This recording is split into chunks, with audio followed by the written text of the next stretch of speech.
Well, good morning, friends. It is a very cold winter morning. It is about 30 degrees here in the barn, and so I am just barely staying warm. We have a big project planned because we have to get ready for Christmas.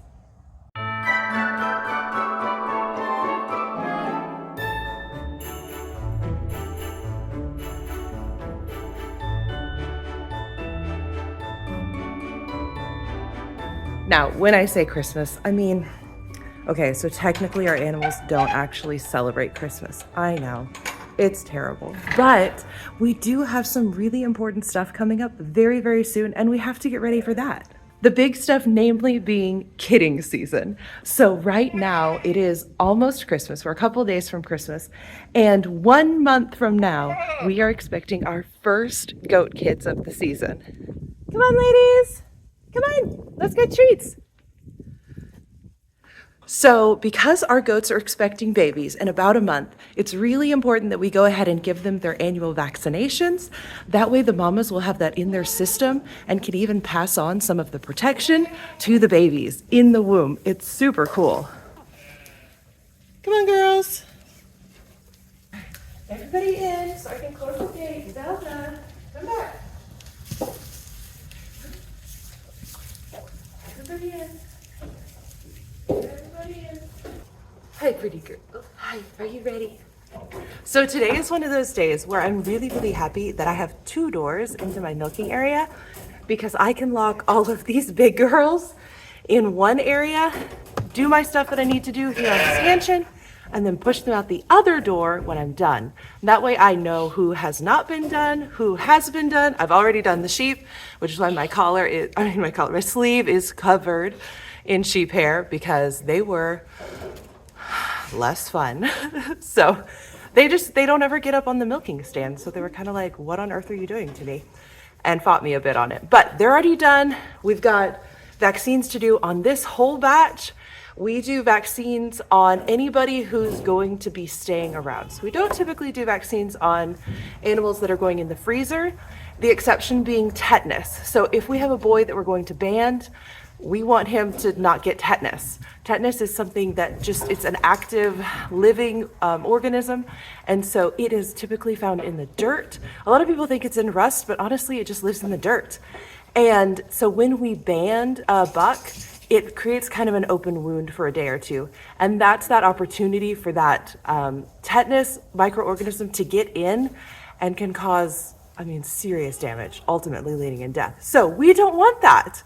We do not want bad things that we could prevent with a vaccine. So everybody gets a vaccine if they're staying around or if they're going to get banded.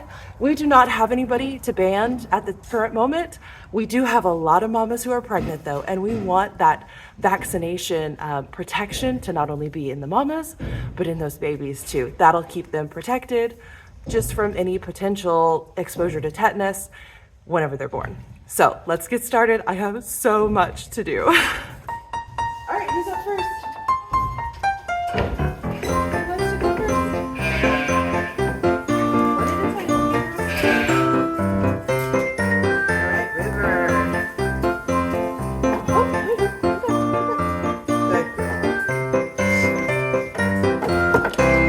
So I personally am of the opinion that if you're going to harass your animals, if you're going to do something like give them vaccinations, you might as well get everything done all at once. It's kind of stressful.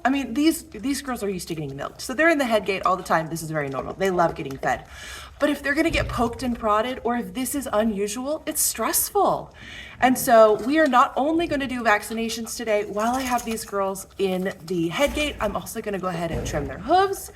I'm gonna give them a dewormer, I'm gonna give them vitamins, and I'm gonna go ahead and dust with sulfur powder. So we use sulfur powder here on our farm. This is just like an old shaker container, but I have refilled it with, this is literally just powdered sulfur. And we do that because in the winter, we have had a lice outbreak before. It was actually last year, we had a really bad lice outbreak and we lost a baby because of it. And so we do not mess around anymore with potential lice. And I don't know what it is, something about the winter, that's when the lice like to come out and play and harass all the goats. So we just go ahead and dust everybody with sulfur, and I don't know, maybe the lice hate it, I don't know. I'll put down below why it works. But the lice do not like it. Therefore, the lice don't stick around and they don't harass the goats. And, you know, it can cause some serious problems like anemia. And that's what our problem was last year that led to us losing a goat. So we're not messing around this year. Everybody's getting dusted with sulfur. So if I was planning ahead better, I would have gone ahead and drawn this up before I got River in the head gate. I didn't think of that. So now you guys get to watch me do it. So I have these really nice little 3cc syringes. They're perfect size because whenever we do CD&T vaccines, everybody gets 2 cc's or 2 milliliters. No matter their age, their size, everybody gets 2.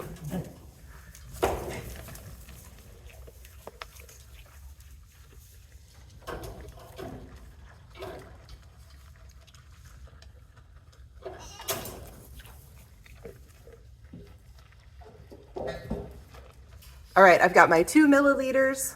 I've got an alcohol prep pad because we want to make sure everything stays nice and clean. And this is given subcutaneously. Subcutaneous just means under the skin. I think it's the easiest way to give an injection, so those are my favorite. Because especially on goats and sheep, animals like that, they have kind of this loose, flabby skin behind their front arms, their front legs. I'll show you. And it's really easy to give an injection there. All right, River, you gotta be our star patient today, okay? So we always start by cleaning the area really well. The last thing we want is to cause an abscess or infection or something. That would be awful. So we're gonna get that nice and clean.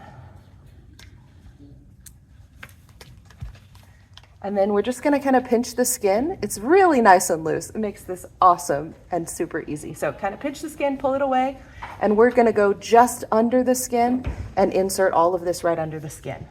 We're not aiming for a muscle, we're not aiming for bone. There's literally just a pocket of air under there, and that's where we're putting this.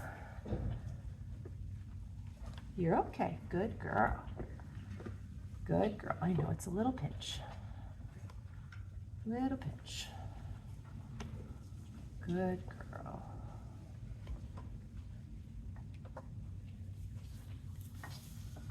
River, be good. River. River, stop.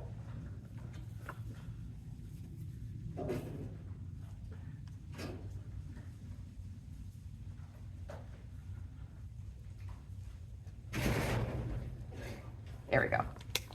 Honestly, that's about the worst it can go. If you have your goat locked up well and they can't go anywhere, you might have to stab twice, which is always a bummer because honestly, these needles are really sharp the first time, but the second time they're more dull. And so I hate having to stab twice like that, but it's okay if you have to. You know, it's more important that we're protecting our goats from disease, even if we have to stab them twice. So let's keep moving. We got some hooves to trim. We got more to do.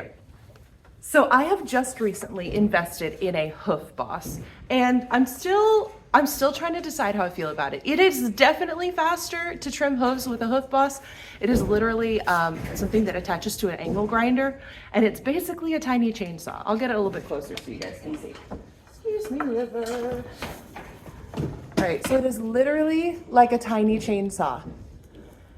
And so it works really well. Their hooves are super smooth because it's this flat plane, but I have nicked them more than I used to. I mean, I used to, maybe once a year, I would accidentally cut somebody too deep and cause them to bleed. Now, I might nick 1 out of my 30 goats every time I hoof trim. So I don't love that, but at the same time, I was getting the worst blisters on my hands from having to trim this many hooves. So, you know, it was a hard trade-off. It's also so much faster for them. I mean, I was spending hours to get through everybody because it took me probably, I don't know, maybe 5 or 8 minutes per goat. With this, it's like 2 minutes per goat. I mean, it's really worth the time savings. It saves my hands from the blisters, but I do hate that I'm not quite as precise with it when it comes to getting the correct length and not accidentally going a little bit too deep. So we're gonna do it, and we're gonna be very cautious with it. I do always wear safety goggles because it's literally a tiny chainsaw. Big, thick leather gloves on my hands too. We like safety around here. It's so loud.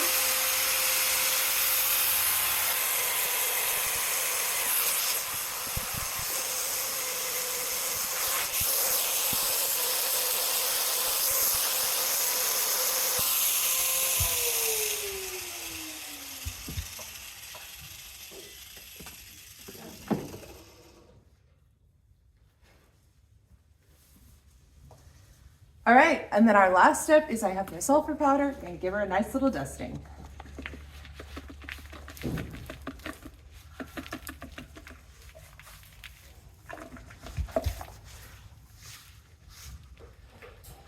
All right, River, you're done.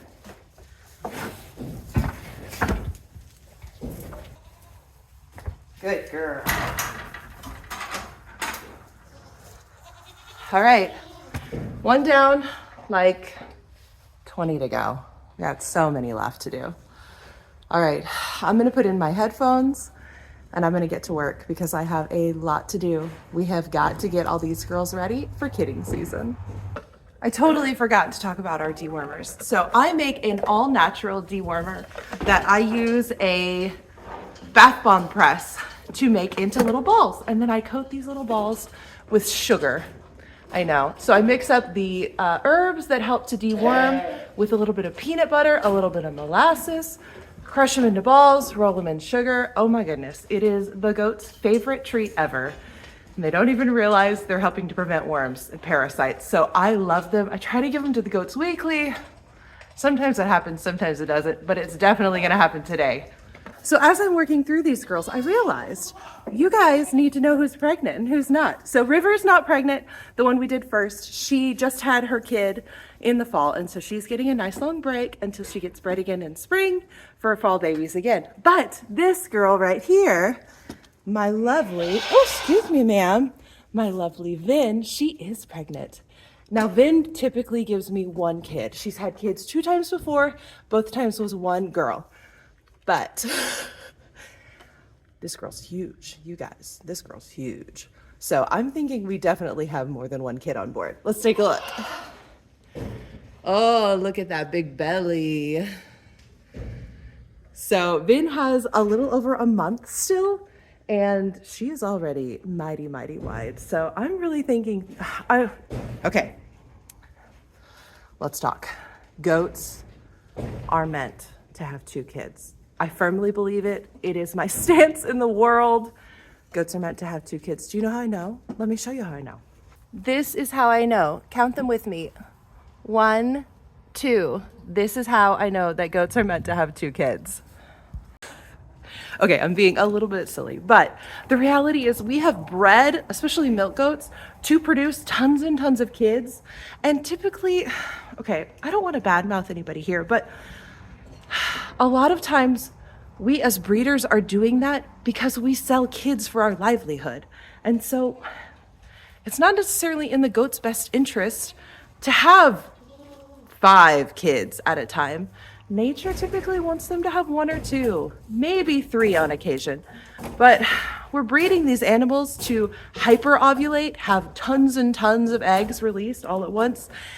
And I don't know, are we doing our animals a disservice? Anyway, I didn't mean to get up on my soapbox. I have strong opinions, and sometimes I share them with you guys, and you probably don't care for that very much. But anyway, Vin typically has 1. I really think that this year she might have 2. We'll see. You're a good girl, Vin.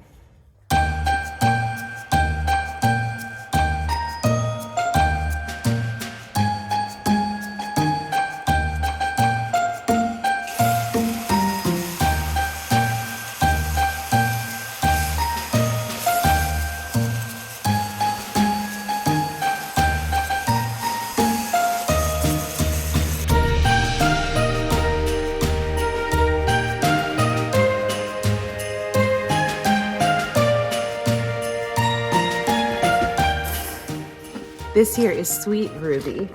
Ruby has some of the very, very limited polled genetics that we have in our herd, meaning she's naturally hornless. She never grew horns. I really love polled genetics because I really hate having to disbud goats. We have a policy on our farm of not allowing horns just because there's such potential for damage from one goat to another or even one goat to people. And so we've decided that's just not a risk we're willing to take. I'll link a video. I have another video that talks extensively about horns and why we made the decision that we made. Kind of gives you the backstory of how we got here. But I will link that above if you want to take a look at it there.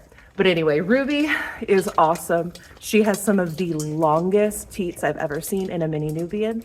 And so I cannot wait to see what she's got for us this year. It's a pretty good sized belly.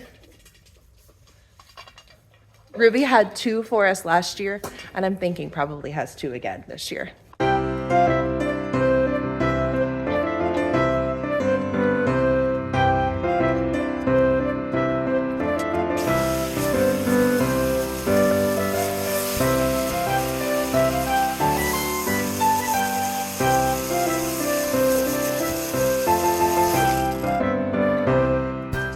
This next lady is one of the goats that I am most excited about.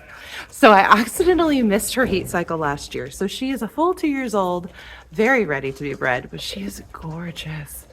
And so this is our sweet Princess Leia, and she is covered in moon spots. She has a really sweet personality, and I cannot wait to see what kids she has for us this year, because I have been dying for her to have kids, and we missed last year. I mean, it's just, you know, the suspense has been building on this one. So I'm really, really excited to see what she has for us this year.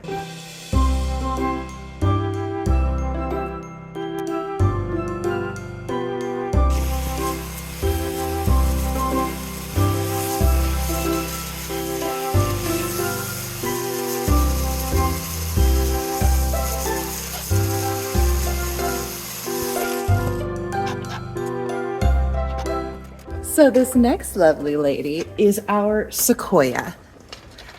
And Sequoia is one of only 2 full-size Nubians that we have here on the farm. She is lovely. She has probably the best personality. She's just super sweet. She loves people. She does have issues, because don't we all? And so Sequoia does not know how to go backwards. And so sometimes getting out of the head gate is a challenge, because straight up, this goat does not know how to walk backwards. So everything about her is lovely, except, you know, we all got quirks, right? We all got quirks. But she last year had one enormous buckling for us, so I'm really hoping for some girls this year. But her belly's getting pretty big here. She's actually our first goat due. She has the first due date of January 24th. And so, I don't know, there's probably just one in there, but I'd be really thrilled if there were 2.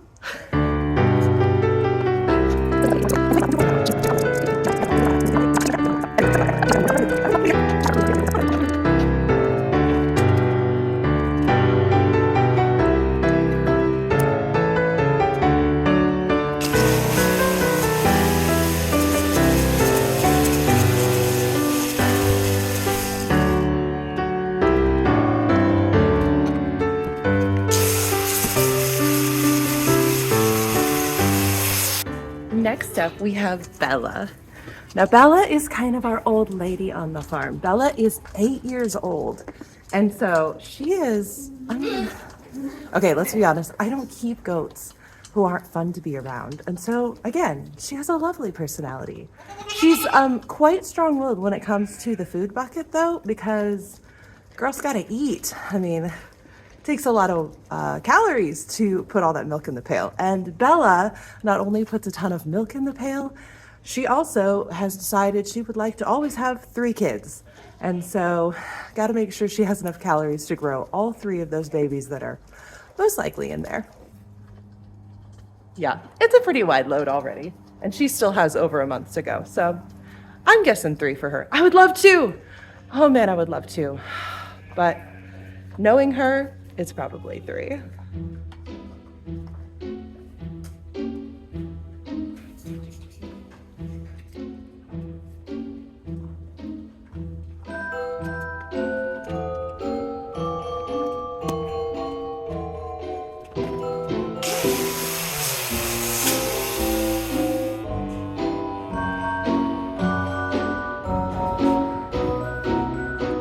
Well, like I said, there's always one. So poor Bella just moved her foot a little bit right as I was coming down, and I kind of nicked some off the front. So I'm gonna get some iodine to keep this really nice and clean, and then we'll continue what we're doing.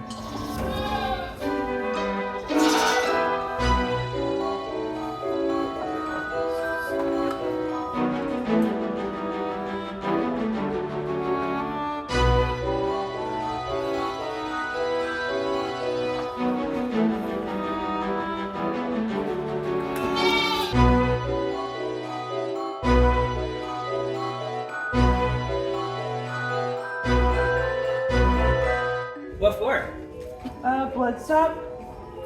Uh-oh. Yeah. Thank you. Did you go too heavy with your tool? She just moved. She moved right as it was a bad time to move. How injured is she? I'm just surprised how, I'll let you have that back. How Much she's been bleeding? Yeah, how rapid the flow is. So cornstarch is a great, don't stop though. Are you filming? Uh-huh. So do you still like your tool? I do. I don't know how to prevent stuff like that though. There we go. Cornstarch. That's good stuff. I'm just gonna keep this. Do you want more? No, I have plenty. But whew, just a lot of blood, very fast. Thank you for bringing Make sure you sepia it. Oh, good call, right? All right, forgive the filter. YouTube does not like the color red when it comes to potential blood. And so in order to not get my video taken down, I have to put this filter on. So, goodness. So what just happened is, I mean, she just barely moved a smidge. But it was just as I was cranking or getting the, the hoof boss down near her. And so it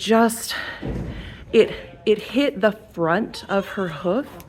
And so that's my issue is if it just, if it nicks a little bit too much off the bottom of their hoof, sometimes you'll get like a tiny spot, a blood spot.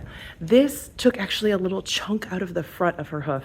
And there's just a lot of blood vessels right there. So this is kind of like worst case scenario, which I mean, I guess is good. I'm getting to share my experience. You guys are seeing the good and the bad. So, skip forward if you're a little bit squeamish. You don't want to see any of this. Otherwise, here's what we're doing. Okay, so it was this front hoof and has mostly stopped bleeding now. It was just right here in the front where it nicked her. And so we are using cornstarch from the kitchen. Now, cornstarch is a blood stop, and so it helps to clot really, really quickly. And that's what we want here. We want clotting really, really quickly.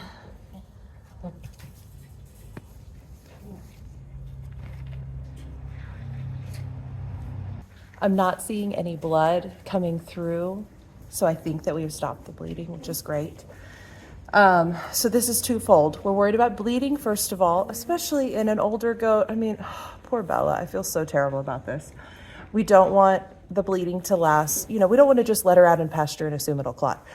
It could be really dangerous. I wouldn't think it's very common, but goats could bleed out from a wound like this. So I'm glad we've got the bleeding stopped. That's step one. Step two is I have created an open wound. And so I need to take care of it. And so I'm probably going to go ahead and go grab my antibiotics, give her a shot of antibiotics because I do not want her to wind up with an infected hoof. It's just the guilt sometimes, whenever you know that you have caused a problem. That weighs heavy. All right, we have to keep going though, and then we'll get this girl some antibiotics.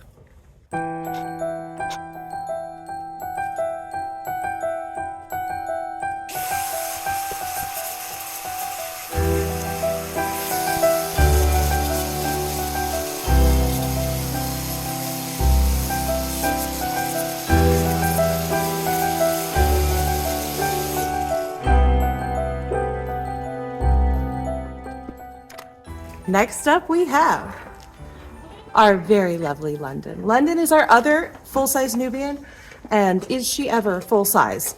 This girl is huge, especially compared to mini Nubians. She's just not only a full-size Nubian, but on the upper side of the spectrum as far as size for Nubians. She is a big girl, but she feeds her babies super well. She makes a ton of milk. And so she is a really great goat, and she's definitely the herd queen around here. She uses that size to push everybody else around. She's super sweet to people, but she is in charge of the goats for sure. Last year she had 2 for us. I'm guessing probably 2 again this year. Oh, it's a good valley.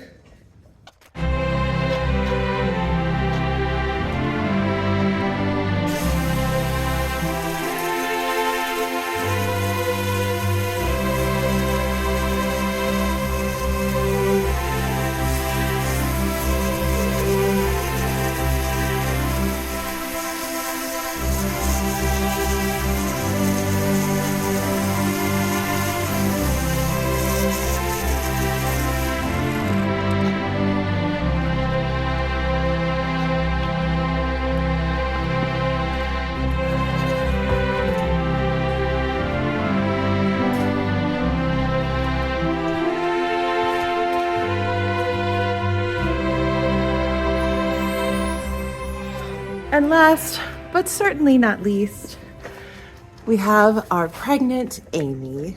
This is Amy, and Amy is not a dairy goat. She's actually a fainting goat. She is part of our original meat goat program that we quickly disbanded because we realized dairy goats have meat too, duh.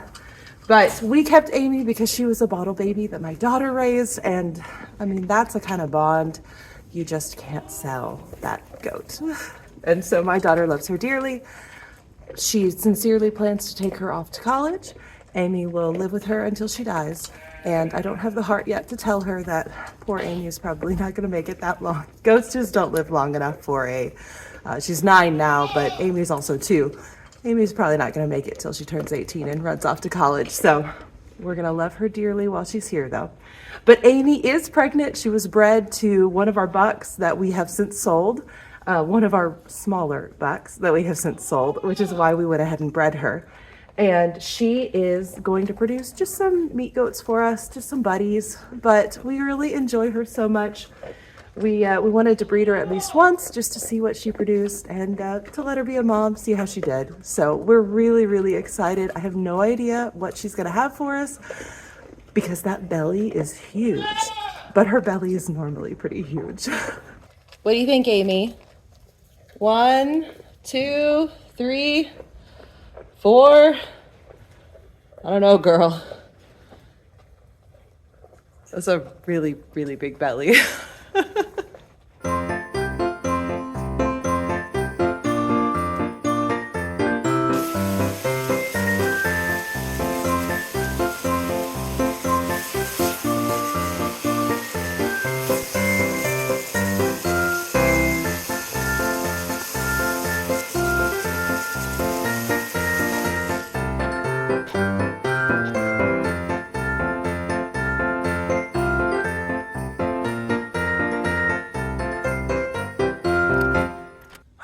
All right, that is it for our pregnant ladies. And so I'm gonna go ahead and keep working through these lovely ladies back here, make sure that they have their vaccines as well. It always becomes such like a full day ordeal whenever we have to do vaccines and vitamins, dewormers, and hoof trimming. I mean, thankfully it only comes around once a year because it's a chore. And so after I finished all of these ladies, I gotta go get my bucks because they need the same thing as well. So I have lots to do still. But I wanted to tell you guys, I so appreciate everybody sticking around, enjoying the things on the farm with me. Today was a little bit more of the bad and the ugly than the good. I mean, I hate that I nicked Bella whenever I was trimming her hoof. That's always the worst feeling whenever stuff like that happens. But you know, as a content creator, I could very easily just edit the video and not show you that. And my report could be could be that everything went perfectly and it was a lovely day and the projects were easy and I went in for breakfast 5 minutes later. But that's not the reality. Some days farming is really hard. Some days farming is really ugly. Some days there's blood and you have to run to the house to get blood stopped because you're worried about your animals. Some days you have to administer antibiotics even though you really, really don't want to. And that's okay, because I know that what we're doing here on the farm is giving these animals a really awesome life. And so I hate the days where I mess up and cause them pain or suffering or anything like that. I even just hate the days where I have to trim their hooves and they don't understand that it makes their feet feel better. They just understand that it's weird and they wish I would stop. But those days tend to get outweighed by all the good days. And there are so many good days with this lifestyle. And so I hope that even though this was a little more of the bad and the ugly, you guys still enjoy seeing the days that are good, as well as the days that are just honest and kind of bad and ugly at times. But anyway, thank you guys for watching. I hope that each and every one of you has a very Merry Christmas. Spend it with the ones that you love. Know that we care about you, and I hope that you guys will just have a lovely Christmas season with the people around you. Thank you guys so much for watching. I gotta finish up on these hooves, but I will see you in the next video after Christmas.